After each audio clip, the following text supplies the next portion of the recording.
जय हिंद दोस्तों, मेरा नाम है वेदश्री त्रिवेदी और आज से हम लोग एक नया सब्जेक्ट पढ़ना स्टार्ट करेंगे जिसका नाम है बिजनेस स्टैटिक्स, व्यवसायिक सांख्यिकी। अब बात करते हैं कि यह किसके किसके लिए यूजफुल है, कहाँ कहाँ इसका यूज होता है, किसको इसे पढ़ना चाहिए और किसको इसे पढ़ना ही पड़ेगा। इस संदर्भ में पूरी जानकारी मैं आपको आज अपने इस पहले वीडियो में देने वाला हूं और साथ ही साथ बात करूंगा डेफिनेशन ऑफ स्टैटिक्स अर्थात सांख्यिकी की परिभाषा क्या क्या दी गई है। तो आज का वीडियो आप सबके लिए बहुत ही महत्वपूर्ण होने वाला है, क्योंकि जो लोग ऐसा समझते हैं केवल कॉमर्स पढ़ने वालों के लिए बिजनेस स्टैटिक्स का रोल है या इंपॉर्टेंस है, वो गलत सोचते हैं। आज मैं आपको बताऊंगा कि वो तमाम सारे ऐसे कौन से सब्जेक्ट हैं जहां पर आपको स्टैटिक्स पढ़नी पड़ती है।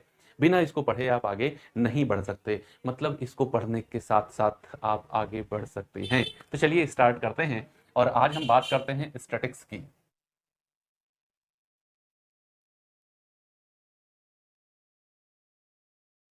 स्टैटिक्स, मैंने भी कहा बिजनेस स्टैटिक्स।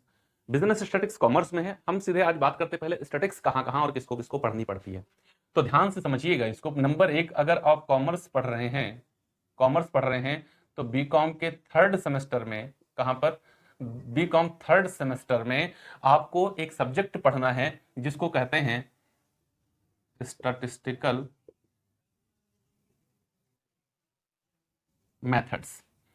सांख्यिकीय पद्धतियां के रूप में आपको यह विषय पढ़ना पड़ेगा और यहां पर आपको स्टैटिक्स ही पढ़नी है कंप्लीट, जो कि पहले बिजनेस स्टैटिक्स के रूप में बीकॉम फर्स्ट ईयर का पार्ट हुआ करता था जब एनुअल एग्जामिनेशन का सिस्टम था हमारे यहां। तब एनईपी के तहत सेमेस्टर एग्जाम हो गए और सेमेस्टर एजुकेशन के आधार पर अब बीकॉम के थर्ड सेमेस्टर में स्टैटिकल मेथड्स आपको पढ़ना है, जिसमें कंप्लीट बिजनेस स्टैटिक्स की बुक ही चलेगी।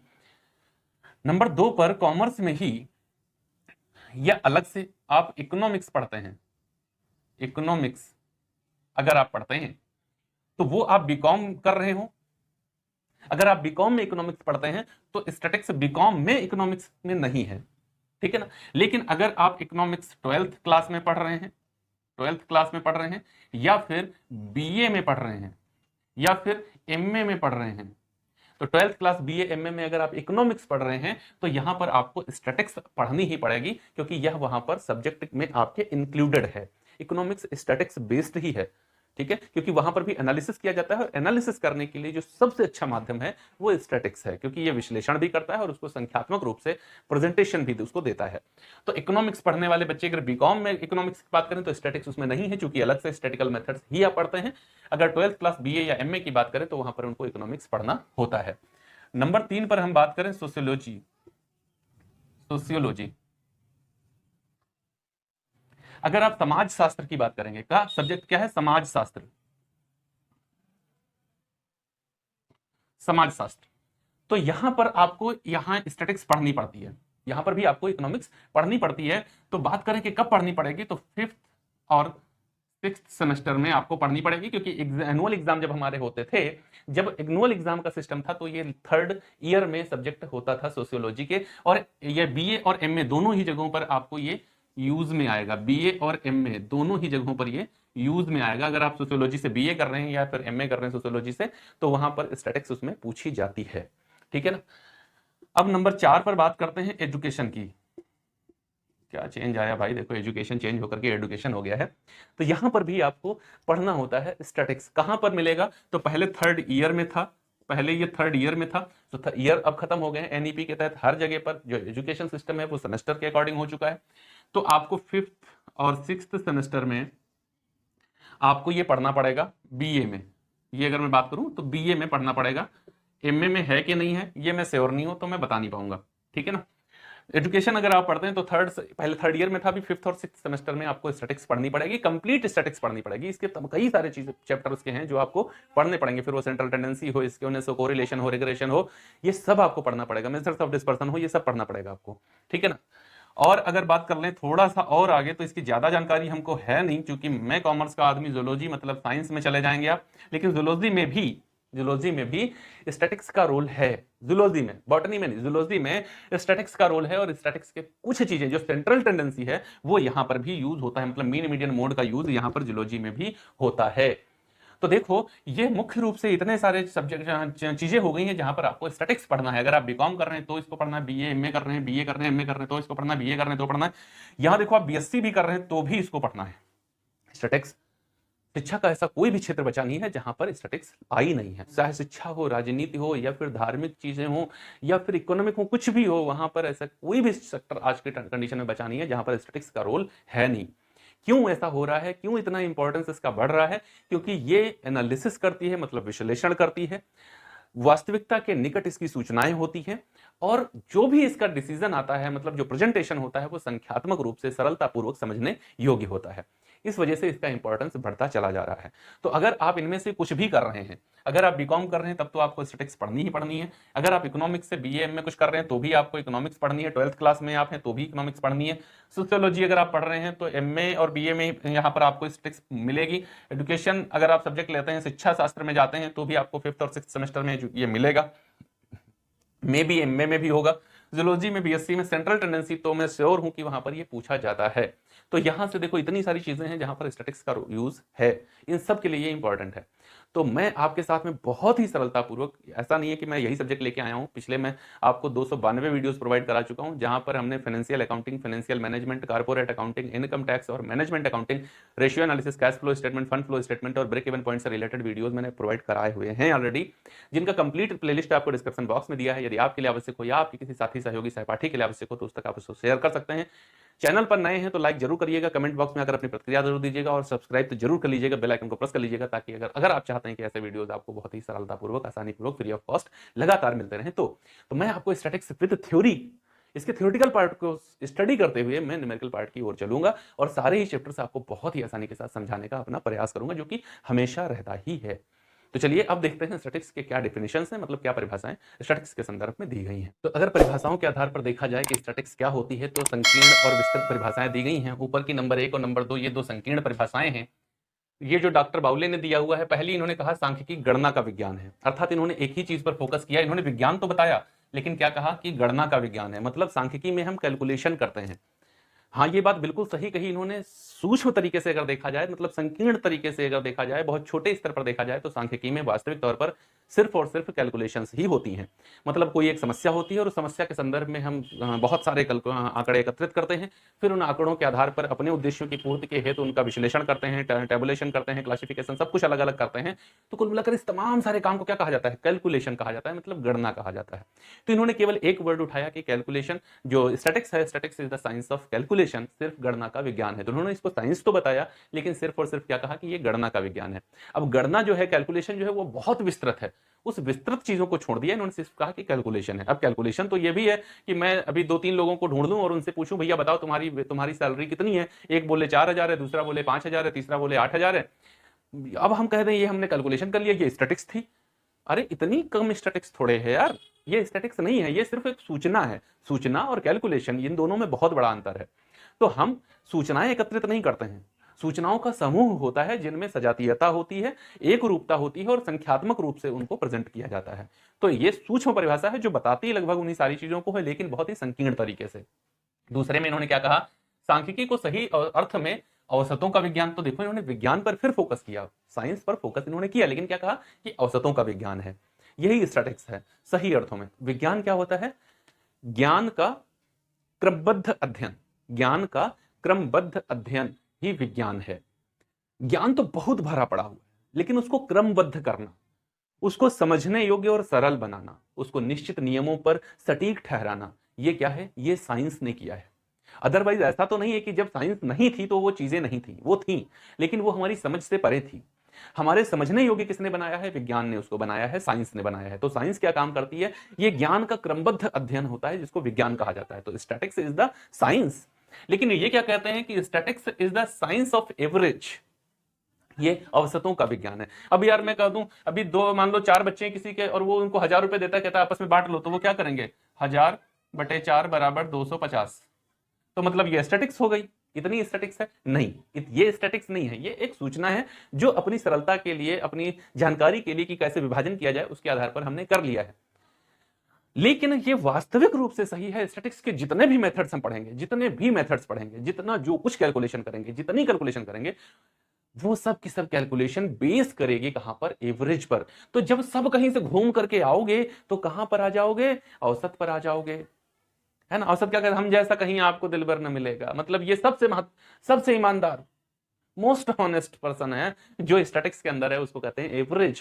कोई भी आप चैप्टर में चलेंगे, चाहे सेंट्रल टेंडेंसी में चलेंगे, मेजर्स ऑफ डिस्पर्सन में चलेंगे, चाहे आप स्क्यूनेस में रहेंगे, कोरिलेशन में रहेंगे, रिग्रेशन में रहेंगे, इंडेक्स में रहेंगे, कहीं पर रहेंगे, आप कुल मिलाकर के हर जगह एवरेज पे रहेंगे, औसतों का ही प्रयोग कर रहे होंगे और एवरेज इंफॉर्मेशन ही आप निकाल रहे होंगे। तो इन्होंने एक चीज उसके अंदर से पकड़ ली कि सही मायने में इसको इन्होंने क्या कहा कि उसको सही अर्थ में क्या कहा जा सकता है, औसतों का विज्ञान कहा जा सकता है। Statics is the science of average. Okay, ये इन्होंने बताया। अभी सेलिगमैन ने देखो क्लासिफिकेशन कर दिया, इसका पूर्ण रूप से क्लासिफिकेशन किया और बहुत सारी चीजें जोड़ दी। और ये इनकी एक विस्तृत परिभाषा है। दो तरीके की परिभाषा है, ऊपर वाली दोनों परिभाषा संकीर्ण है, मतलब बता रही हैं उन चीजों को, ये फैक्ट को बता रही हैं, लेकिन उतना नहीं जितना वो था। बहुत कम शब्दों में ज्यादा बात कह देना। ओके, तो ज्यादा बात अब समझने वाले पर निर्भर करेगा कि वो इसको इससे जोड़ पा रहा है कि नहीं जोड़ पा रहा है। ये चीज हुई थी। चलो, तो देखो इन्होंने क्या कहा, सांख्यिकी वह विज्ञान है, विज्ञान पर फिर फोकस किया गया, जो किसी विषय, देखो क्या कहा, विषय का मतलब है प्रॉब्लम। अरे कोई प्रॉब्लम होगी ना तभी तो सोल्यूशन आएगा। तुम्हारे पास समस्या कोई नहीं है, समस्या कोई नहीं है तो सोल्यूशन क्या है, कोई सोल्यूशन चाहिए आप नहीं। डॉक्टर के पास कब जाएंगे, जब बुखार आए, शरीर में कोई परेशानी आए, तभी तो डॉक्टर के पास जाएंगे। हट्टे कट्टे घूम रहे हैं छलांगते हुए एकदम, डॉक्टर के पास कहा जाएंगे, जाएंगे नहीं जाएंगे। हमारे ऊपर कोई मुकदमा कुछ नहीं चल रहा, लॉयर के पास जाएंगे नहीं जाएंगे। क्यों जाएंगे भाई, जरूरत नहीं है। वहीं जाएंगे जहां जरूरत होगी। तो कहे कोई प्रॉब्लम होनी चाहिए। तो क्या है, एक विज्ञान है जो कि क्या करता है, किसी विषय पर प्रकाश डालने के उद्देश्य से, मतलब उसके विषय में संपूर्ण जानकारी उपलब्ध कराने या कलेक्ट करने के उद्देश्य से क्या करता है, उद्देश्य से संग्रहण किए गए आंकड़ों के। मेरे पास कोई प्रॉब्लम है, ओके, जैसे मैं जानना चाहता हूं कि मेरे शहर लखीमपुर खीरी में कितने लोग एजुकेटेड हैं। तो अब क्या करना पड़ेगा, मेरा टारगेट हो गया कि मैं जानना चाहता हूं एजुकेशन का जो लेवल है हमारे शहर में वो क्या है। ये मेरी इच्छा है, मैं जानूं कि मेरे शहर में एजुकेशन का लेवल क्या है, कि कितने लोग एजुकेट हैं। तो ठीक है, अब क्या करूंगा, मैं इससे रिलेटेड आंकड़े ढूंढने लगूंगा, डाटा इससे रिलेटेड कैलकुलेट करने लगूंगा। ठीक है ना, क्या क्या माध्यम हमारे पास हो सकते हैं, स्कूल्स हो सकते हैं, फिर उसके बाद में कॉलेजेस हो सकते हैं, फिर डिग्री कॉलेजेस हो सकते हैं, बीएसए ऑफिस हो सकता है, वहां से इंफॉर्मेशन कलेक्ट की जा सकती है कि भैया कितने यहाँ पर कॉलेज हैं, वहां पर कितने बच्चे रजिस्टर्ड हैं, कितने बच्चे पढ़ रहे हैं, ये सब कर सकते हैं।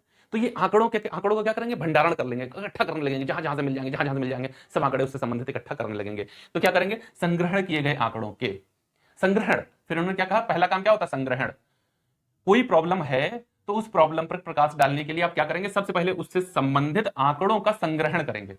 फिर क्या करेंगे, उनका वर्गीकरण कर देंगे। वर्गीकरण एक तरीका है जिससे चीजों को थोड़ा सूक्ष्म बनाया जा सकता है, समझने योग्य बनाया जा सकता है। जैसे मैंने कहा, मुझे एजुकेशन का लेवल जानना है कि कितने लोग यहाँ एजुकेट हैं, शिक्षित हैं।